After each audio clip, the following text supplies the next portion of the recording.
Hello guys, हमने शुरू किया था डी ब्लॉक और एफ ब्लॉक के तत्व और हम पहुंच गए थे आयनन ऊर्जा तक। आयनन ऊर्जा के बाद हम शुरू करते हैं धात्विक प्रकृति, डी ब्लॉक के तत्वों की धात्विक प्रकृति। डी ब्लॉक के सभी तत्व धातु होते हैं। इनमें 3 क्रिस्टल संरचनाएं होती हैं, BCC, FCC, HCP।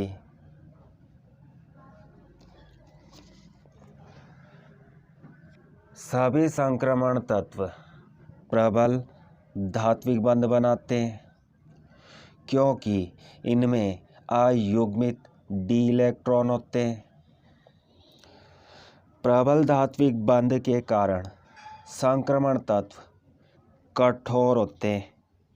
ये आघात वर्धनीय और तन्य होते हैं। आघात वर्धनीय का मतलब है धातुओं को पीटकर उनकी चादर बना सकते हैं और तन्य का मतलब है धातुओं को खींचकर उनके तार बना सकते हैं। इनके गलनांक और क्वथनांक उच्च होते हैं। अयुग्मित इलेक्ट्रॉन की संख्या बढ़ने पर धात्विक बंध की सामर्थ्य बढ़ती है। जिन धातुओं में अयुग्मित इलेक्ट्रॉन की संख्या अधिक होती है उनमें धात्विक बंध मजबूत होता है। तो देखते हैं कौन सी धातुओं में अयुग्मित इलेक्ट्रॉन की संख्या अधिक होती है।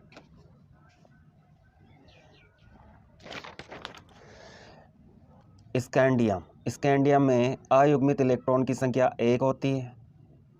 टाइटेनियम में 2 होती है।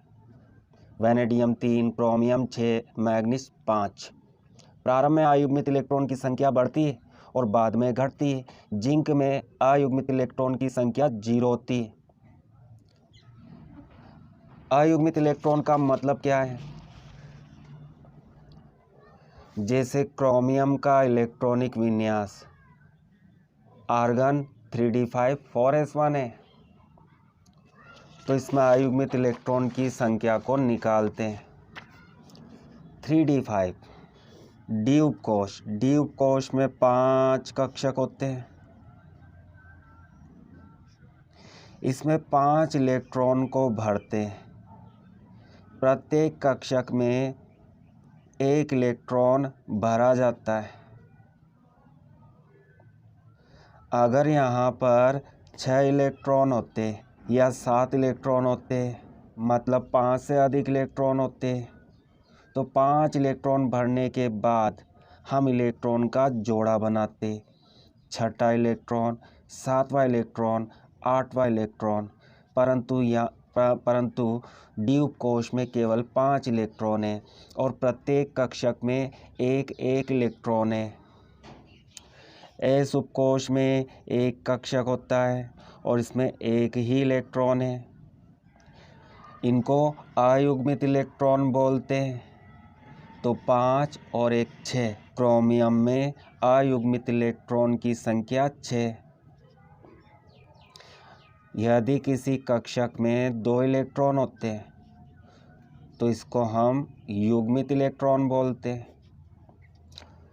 युग्मित इलेक्ट्रॉन का मतलब जोड़े के रूप में इलेक्ट्रॉन, और अयुग्मित इलेक्ट्रॉन का मतलब बिना जोड़े वाले इलेक्ट्रॉन।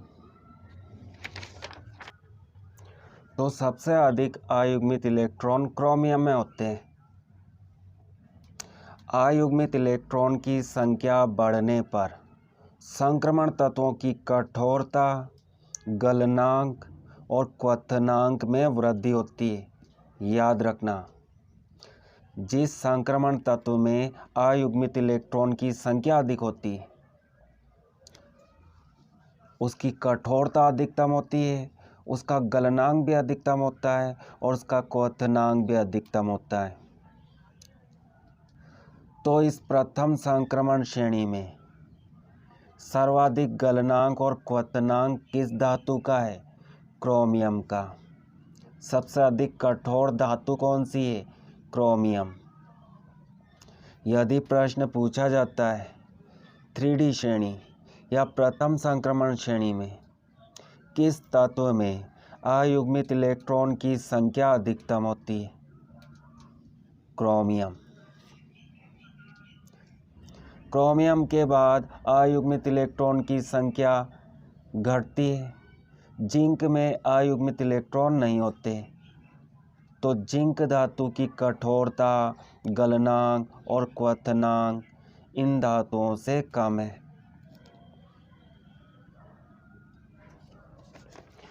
तो इस बात को याद रखना, धात्विक बंध सामर्थ्य अयुग्मित इलेक्ट्रॉन की संख्या पर निर्भर करती है।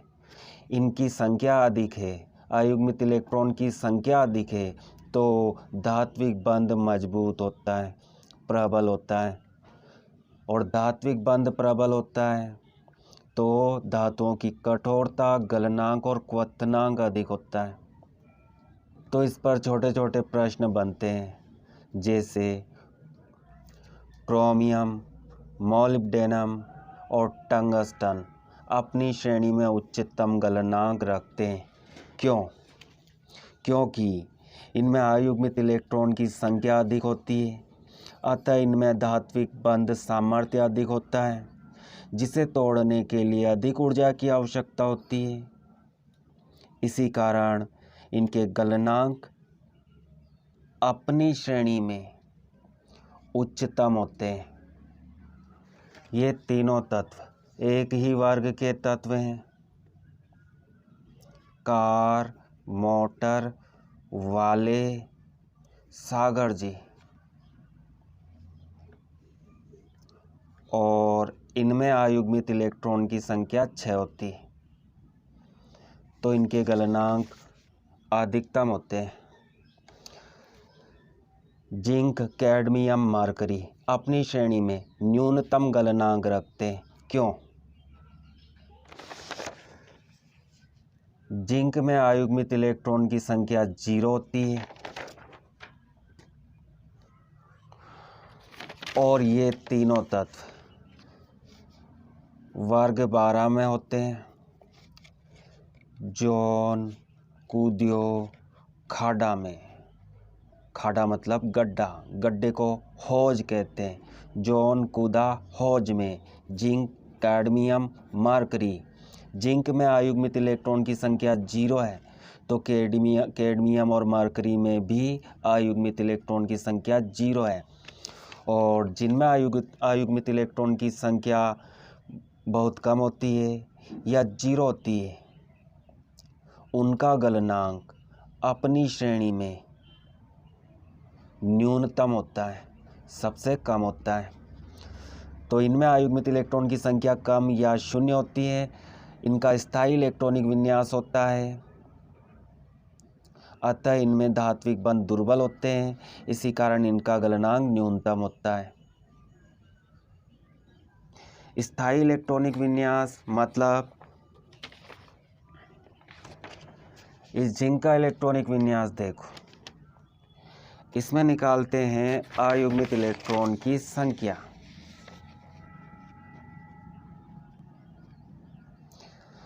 तो डी कक्षक इलेक्ट्रॉन से पूरा भरा है, 5 इलेक्ट्रॉन, और इसमें 10 है, तो जोड़े बनाते और इलेक्ट्रॉन की संख्या को 10 कर देते। इस कक्षक में 2 इलेक्ट्रॉन है, सभी इलेक्ट्रॉन युग्मित इलेक्ट्रॉन है, जोड़े वाले इलेक्ट्रॉन है।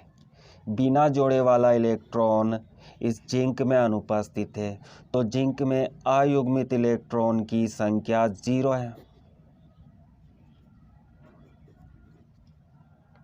इसके अलावा यहाँ पर डी कक्षक इलेक्ट्रॉन से पूरा भरा है और एस कक्षक भी इलेक्ट्रॉन से पूरा भरा है। पूरे भरे कक्षक स्थायी होते हैं।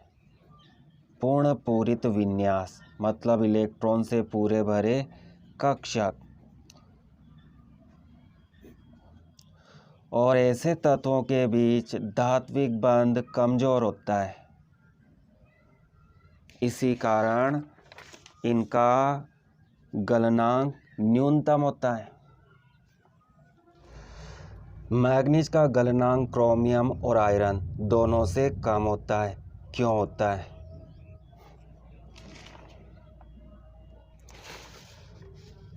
तो ये रहा मैग्नीज, और इस मैग्नीज का गलनांक क्रोमियम से कम है। क्यों कम है? तो आप देख सकते हो, क्रोमियम में अयुग्मित इलेक्ट्रॉन की संख्या 6 होती है और मैग्नीज में अयुग्मित इलेक्ट्रॉन की संख्या केवल 5 होती है।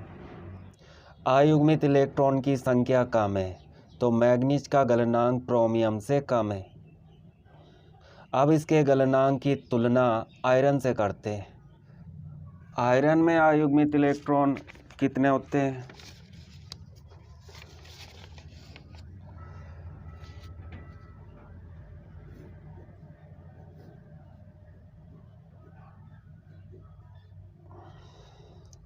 डी उपकोष में 6 इलेक्ट्रॉन है, 1 2 3 4 5 6, और एस उपकोष में 2 इलेक्ट्रॉन है। तो आयरन में अयुग्मित इलेक्ट्रॉन की संख्या 1 2 3 4 है।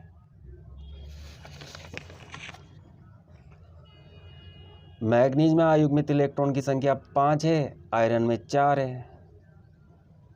तो मैग्नीज का गलनांक आयरन से अधिक होना चाहिए, परंतु ऐसा नहीं होता।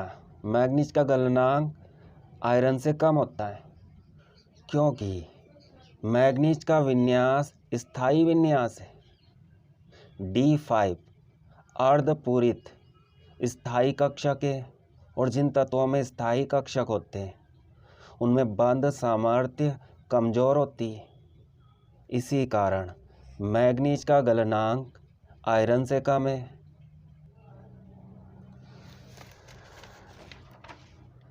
क्रोमियम में अयुग्मित इलेक्ट्रॉन की संख्या 6 होती है जबकि मैग्नीज में 5 होती है, तो मैग्नीज का गलनांक क्रोमियम से कम है। मैग्नीज का इलेक्ट्रॉनिक विन्यास स्थायी होता है। मैग्नीज में अर्धपूरित डी कक्षक होते हैं जबकि आयरन में अर्धपूरित विन्यास नहीं होता, तो मैग्नीज का गलनांक आयरन से कम होता है। डी ब्लॉक के तत्वों की ऑक्सीकरण अवस्थाएं, वेरी इंपॉर्टेंट टॉपिक। इस पर बहुत सारे छोटे छोटे प्रश्न बनते हैं। ऑक्सीकरण अवस्थाएं